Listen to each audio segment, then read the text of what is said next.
Lord of the Rings Online server population is dwindling. No! Public interest in LOTRO is dwindling. Andang articulated this nicely in his video called LOTRO is Declining, and I highly recommend you view that video. Rather than rehash the same points that he brought out in his Google Trends research, I thought I would make this video about the possible cause of the dip and also discuss what could possibly help the declining interest. After EG7 purchased LOTRO from Daybreak, we got a chance to see behind the curtains as to the popularity of the game, and it was looking healthy. There was an active community of 108,000. That sounds really good, right? Yeah, well, that's a pretty solid number. It's also an inflated number. Remember that those numbers included a massive uptick in online gaming worldwide due to the lockdown. There was excitement about the recent announcement and the soon-to-be-released expansion of Fate of Gundabad. The masses were leaving World of Warcraft, and they were looking for a landing spot. It's easy to see why the numbers were looking so good. It caught my attention after being away from the game for 10 years. Fast forward a little bit, and once again, Andang proved that the numbers and the interest have declined. But why didn't LOTRO stick the landing, so to speak? Why didn't the majority of the players who left WoW stick around with LOTRO? I mean, has LOTRO not been referred to as a WoW clone? Well, the game may feel like WoW, but the functionality behind the game itself is worlds apart from the worlds of Warcraft. WoW progresses fast, while LOTRO's a grind. Everything about LOTRO is a grind, from levels to virtues to leveling weapons. I'm not necessarily saying that's a bad thing. That's one of the charms of LOTRO, but it's also one of the turnoffs for those that are coming into the game. Yeah, it's not 60 levels, it's not 80 levels, not even 100 levels. It's 140. One of LOTRO's strengths is also one of the things that overwhelms new players. It's a legitimate half year to a year of casual play to be able to raid with people, to get to the level to where you can raid. Now, we'll talk about grouping later. Other games, they offer an instant boost when they purchase an expansion. I'm not a proponent for boosting, but if your friends are at endgame and you want the option to play with them while you're leveling an alt on your main, right? It seems like a logical thing. They do offer you an option to buy a boost, but it's an absolute fortune. This leads us to reason number 2. The LOTRO store is an absolute turnoff.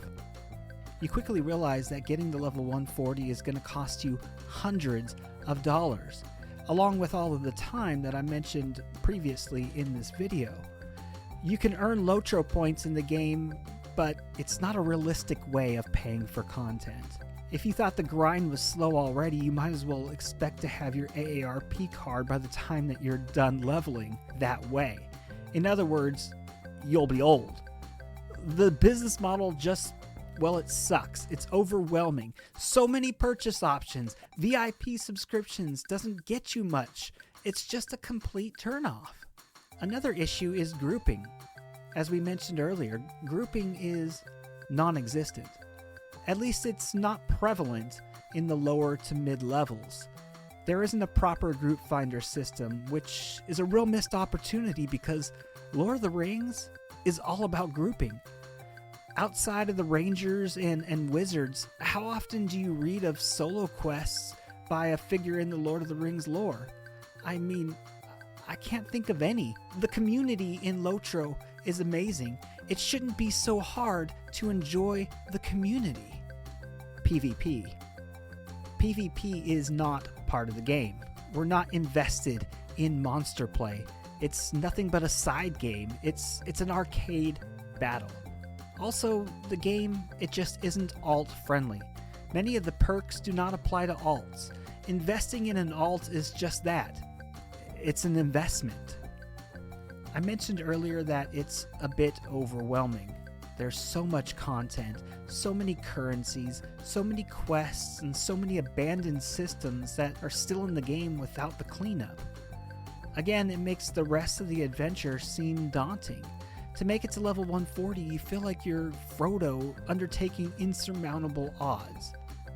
So, how do we fix the problem? How do we get people to play the game and stick with the game that aren't necessarily Tolkien fans? I want to hear from you. Jump into the comments section and give us your thoughts. I want to hear your opinions in the comments section. I personally don't want to take the charm away from the game.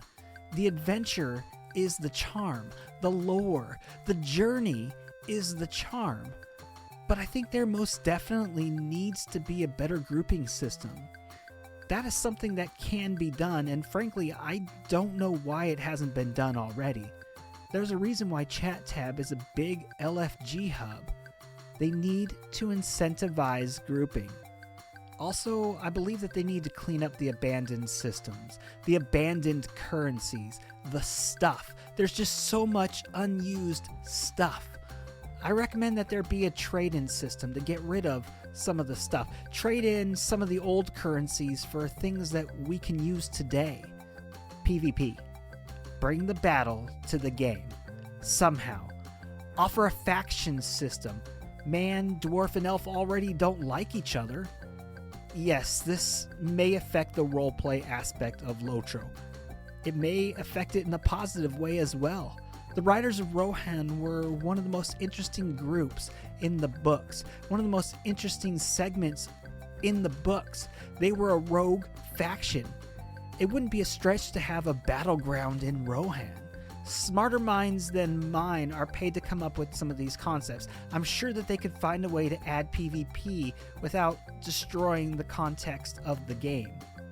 Also, and probably should be number one priority for Standing Stone Games is to clean up the business concept. The VIP system simply has to be, well, simplified. Look, LOTRO is one of the greatest MMOs of all time, maybe the best, but it's been around for a long time and it's running on fumes. Amazon has given us all a treat. They're giving us the rings of power to invigorate ours and a new generation of fandom. SSG needs to take that gift, run with it, give the new generation something to grab on, something to stick on and hold to. They need to stick the landing. That's it. If you like the content, like it. I'd love for you to come back and view more LOTRO videos, so hit the subscribe button for loads of back content and many more future LOTRO videos. Also, it makes me feel good. I am Joshua with Weird Gaming Adventure, and we at Weird Gaming Adventure, we love you in a weird way. We'll see you in the next LOTRO video, my friends.